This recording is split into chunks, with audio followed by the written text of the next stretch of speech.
We've obtained court documents that explain why police have charged a Winchester man in connection to a Lexington murder case. Volunteers from throughout this state are in Bourbon County helping clean up after Friday's flooding. We'll have a look at those recovery efforts coming up. Have another shot at severe weather for today as those storms are coming together just to the north of us, creeping into our region throughout the next several hours. We'll get you updated on the latest forecast and the severity of it coming up. Tracking, alerting, protecting. WKYT News starts now with First Alert Weather. Good afternoon and welcome to WKYT News at noon. I'm Bill Bryant. And I'm Barbara Bailey. After last week's heavy rains and last night's severe storms, many communities in the Bluegrass are cleaning up this midday. The National Weather Service confirms a tornado touched down in Madison County last night, leaving a path of destruction behind. That confirmation just a little bit ago, and another thunderstorm watch is already in effect for the northern counties of the WKYT viewing area. That's prompting us to call a severe weather alert day. WKYT meteorologist Micah Harris, he is tracking the threat now on our First Alert Defender. Yeah, that severe thunderstorm watch in effect for around the 64 corridor. This does not include Lexington nor Fayette County, but if you slide over toward Moorhead, that's when you start to get in on that I-64 corridor along with Bath County too. Now, it's really the northern zones. That's where we see the opportunity to see severe weather within the next few hours, and that lasts until 6 p.m. I do expect at least a few more counties to be involved with this in the next couple of hours. So we'll just have to keep you up to date on where we go from here with that severe thunderstorm watch box. Defender, look, you can see where it's located, and you can see why there's only a watch for north of 64. I mean, this is a big time complex flying through the northern zones. But I want to show you this. Yes, the lightning is just remarkable to actually see. You have a few thousand strikes at this moment, but the farther it gets to the south, the more it's starting to spark up back toward the west. That means that line is extending and it's heading southbound. I'll talk about when you can expect it and your back doorstep coming up in a few minutes. All right, see you shortly. Thank you. A survey team from the National Weather Service was in Madison County this morning to assess the damage from last night's storms there. They have determined that it was an EF0 tornado that did touch down south of Richmond. Now here is some eyewitness video of the funnel cloud from one of our viewers. WKYT meteorologist Jim Caldwell is live just south of Richmond, where the cleanup continues. He continues our top story team weather coverage at noon. Jim? Hey guys, a couple of homes right here around the Rainbow Ridge area were harmed last night during a tornado that passed right overhead, literally right where we're standing. There was a tornado here located last night. A team from the team from the National Weather Service in Louisville, meteorologist John Sullivan, was here assessing the damage. He determined that it was an EF0 tornado, 80 to 85 mile per hour winds, and we're also talking about a path only around 35 yards wide. That was at its widest point, and then it continued on its merry little way as it rolled through the sky. You can see some twisting in the trees in the mobile home down below. You can see how directions are going both east, southeast, and south of the storm. It's very narrow. Most of it looks like it was aloft in the trees, which is good for everyone, and we're glad no one was injured here. So it was a bit of a mess for not only the home here behind me, but a house that's just below us down the hill. It's a mobile home down there. It was actually shifted off of its foundation while the homeowners were actually inside. Now, we talked to those folks, and we're going to have much more with them coming up for you at 12:30. Live just south of Richmond, I'm meteorologist Jim Caldwell, WKYT. All right, Jimmy, thank you. The Madison County storm was the first confirmed tornado in the state this year. The last twister to hit the state was during a storm outbreak last October. People living in Bourbon County whose homes were damaged by recent flooding are getting some much-needed relief today. Heavy rain caused several homes on Glenview Drive to flood out. Now volunteers are stepping up to try to help with the cleanup efforts. WKYT's Hillary Thornton continues our top story team weather coverage at noon. Hillary? Those living here say it has been an absolute nightmare trying to clean up from Friday's flooding, but today a bit of relief for those homeowners as volunteers from throughout the state showed up to help. In just 15 seconds, it's gone. I mean, there's 25 inches in that house in just 15, 20 seconds. Run everything. I mean, just a matter of seconds. My wife crying, walking through crying, our dogs. jumped up on the couch, and I said, just grab the dogs and see if we can get out. Thankfully, Mike Harrington and his neighbors did get out unharmed. However, at least 13 homes on their street have significant damage. Everything's ruined. I have nothing left. It's all sitting out on the curb. Which is why volunteers with Kentucky Baptist Disaster Relief are here helping empty out the homes, working to sanitize inside, getting them ready for needed repairs. Meanwhile, the homeowners say they are thankful for the helping hands as they are basically starting from scratch. I've worked all my life for what I've got. It's gone. I told her, I said, tomorrow's my birthday. I'm 57 years old, and I said, you know, we got to start all over again. This group says they will be here to help these homeowners as long as they are needed. In Bourbon County, Hillary Thornton, WKYT. Hillary, thank you. And volunteers say they expect to be in the Bourbon County area until at least Saturday, and they're also willing to go to other communities that are in need of help. Well, forecasters are warning that there could be some big storms today and tomorrow in the nation's midsection. The Storm Prediction Center out in Norman, Oklahoma says the southern plains could get large hail, damaging winds, and a number of tornadoes today. And then tomorrow, the focus shifts to the mid-Mississippi River Valley. Emergency officials say a tornado touched down briefly last night in southeastern Kansas. The latest round of storms actually helped with a construction project in northern Kentucky. The heavy rains helped fill up a man-made lake at the Ark Encounter theme park in Grant County. Leaders posted these pictures on their website. The Noah's Ark themed park is set to open next summer. And with more rain and storms in the forecast this week, stay with WKYT for the latest weather updates. You can download the WKYT First Alert Defender Radar app for your iPad or smartphone, or go to WKYT.com for the latest information. Other news, we're learning more about the case against a Lexington murder suspect. 21-year-old Dustin Yost of Winchester is accused of killing 20-year-old Vondre Smithers. Police say Smithers' body was dumped onto Belafonte Drive last month. WKYT's Mark Barber is outside the Fayette County Court complex now, where Yost will face a judge for the second time today. Mark? After Dustin Yost appeared in court this morning for a preliminary hearing on a charge of tampering with physical evidence, he flashed a thumbs up sign to his family waiting in the courtroom. The 21-year-old will be back in court again at 1 o'clock this afternoon to be arraigned on a charge of murder. Yost is accused of shooting and killing 20-year-old Vondre Smithers. The man was found lying on Belafonte Drive in Lexington with a gunshot wound to the head on March 17th. According to an arrest citation, investigators discovered that Smithers was shot in a vehicle that belonged to Yost.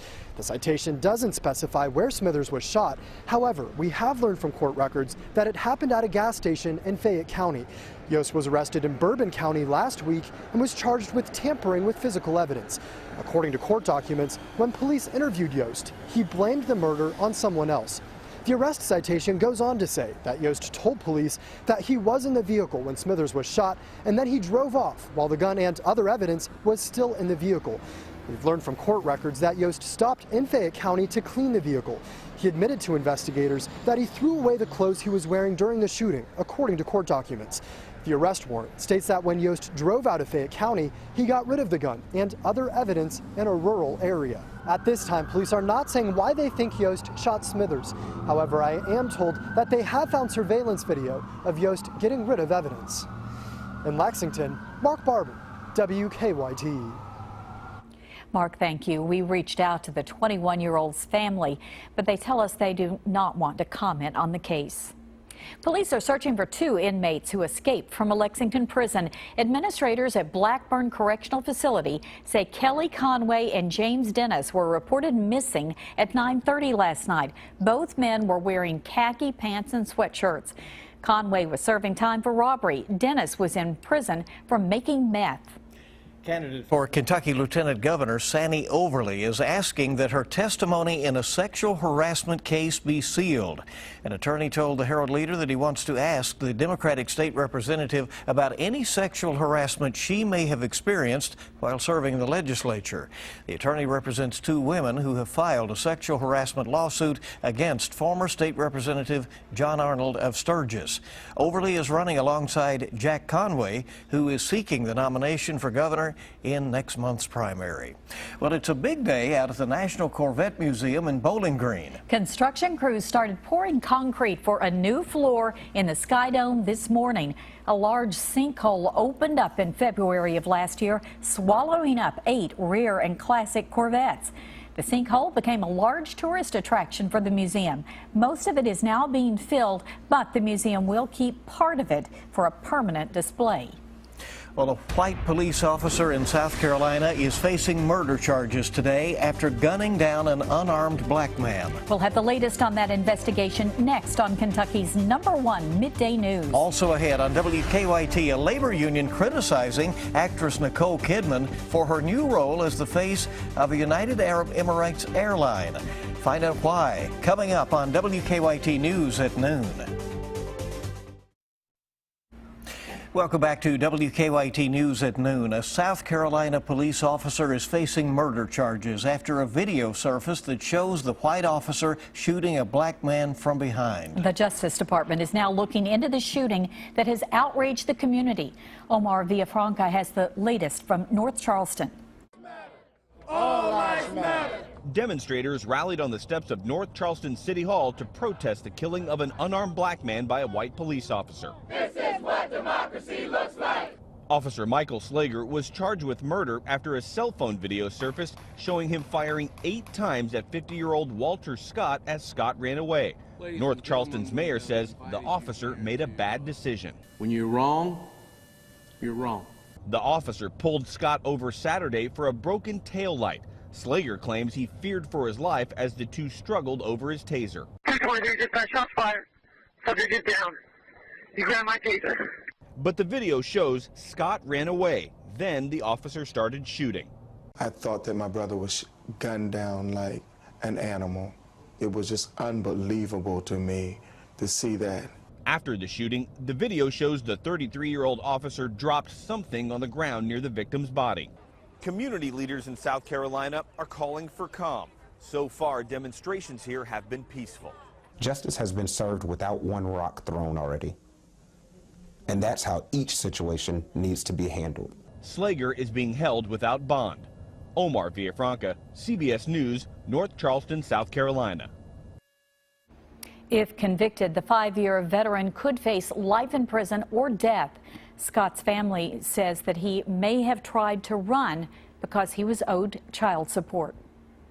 Jurors are considering the 30 charges against the man accused in the Boston Marathon bombing. Defense lawyers say Dzhokhar Tsarnaev took part in the bombing because he was controlled by his older brother Tamerlan. He was killed in a shootout with police in the days after the attack that killed 3 and wounded 260 others. If Tsarnaev is convicted, the jury will consider new evidence in the second phase of the trial, where they will decide if he will get the death penalty or life in prison. Well, actress Nicole Kidman is coming under fire today for a new ad campaign. The Oscar winner appears in a commercial and print ads for the second largest air carrier of the United Arab Emirates. A flight attendants union is blasting Kidman for promoting a company that it says treats women deplorably and uses discriminatory labor practices. She's the UN ambassador for goodwill for that country and is a champion for women's rights. The airline is defending its practices, claiming its policies extend beyond standard laws. Keep it here on WKYT. Weather is on the way. A Central Kentucky community coming together to help the family of a fallen police officer. We'll have more on the Officer Roads fundraiser. That's coming up in the next half hour of WKYT News at noon. Boy, do we have some nasty storms already developed there in northern Kentucky, situating itself down toward the southeast. But this is the area I'm going to be watching the next couple of hours. Development on the backside. When do you expect that at your house? I'll have that coming up next.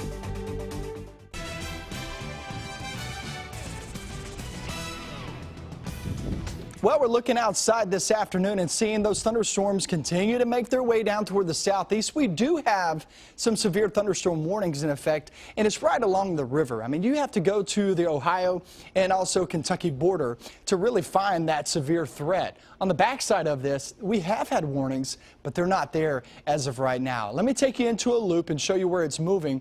because it's actually moving due east more than due southeast. So Carlisle, you still have plenty of time because this is actually moving toward Mount Olivet. Mount Olivet, you only have a few minutes unless you're already seeing it at this moment. But southern portions of, say, Robertson County, expected within the next 30 minutes. Maysville being hammered at this moment. You guys, watch out for high water issues because what's going to happen is once this continues to move through, you'll get the backside of this too.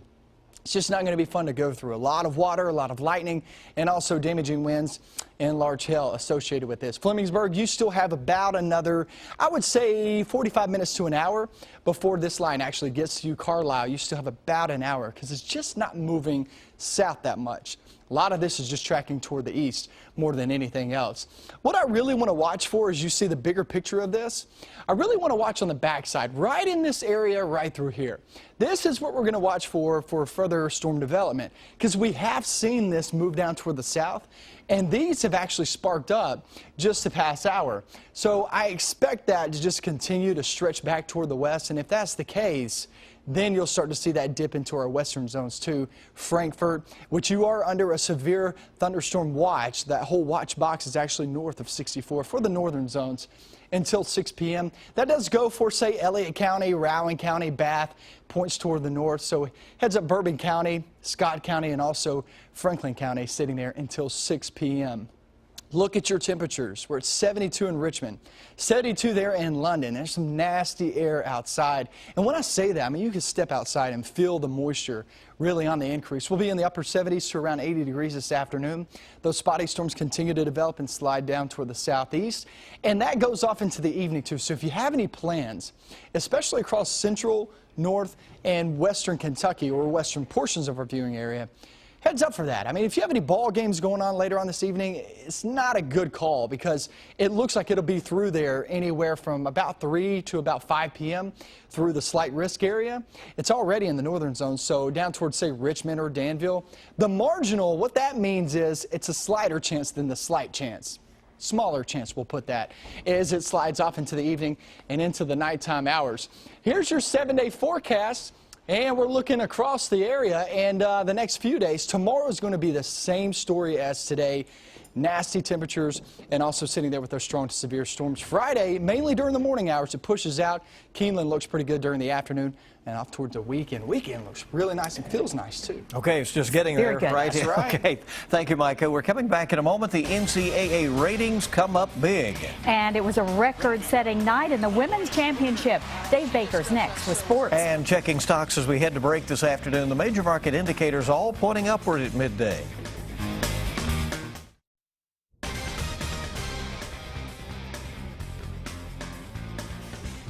Lots of talk in the last few days about basketball dynasties and places in history, but when you talk about that on the women's side right now, the conversation begins and ends with UConn. Women's national championship last night, Notre Dame and the Huskies. Second half, Irish cut it to 5. And believe me, nobody gets within 5 of UConn very much. Brianna Turner, 51-46, and then UConn kicks it into gear. Mariah Jefferson splits the defense and scores 56-48. She had 15. Now up by 11. The Huskies go inside. Kalina Mosqueda-Lewis also with 15. And Gino Auriemma wins his 10th national title at UConn. That ties John Wooden for the most in NCAA history. 63-53. UConn wins its 3rd in a row. EKU officials have confirmed that the Colonels will be hiring Minnesota assistant Dan McHale. McHale spending time as an assistant under Rick and Richard Pitino and was a student manager at Kentucky from 1997 to 2001. Colonels basketball coach Jeff Neubauer left Richmond to become the new coach at Fordham. McHale will be introduced at a news conference tomorrow morning. And even without having an undefeated Kentucky team, the NCAA title game earned its highest television rating in 18 years. Duke's 68-63 comeback win over Wisconsin on Monday night on CBS and WKYT. It drew a 17.1 overnight rating and a 27 share.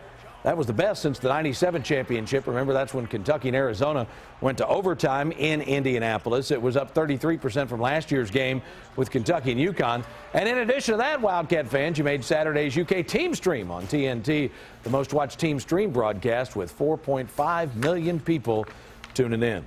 Cats getting ready for baseball against Louisville. The softball team getting ready for softball against Marshall, weather permitting. Talk about that and much more when we come back at 4. And just ahead, Barb and Bill. Back with more WKYT News at noon in a minute.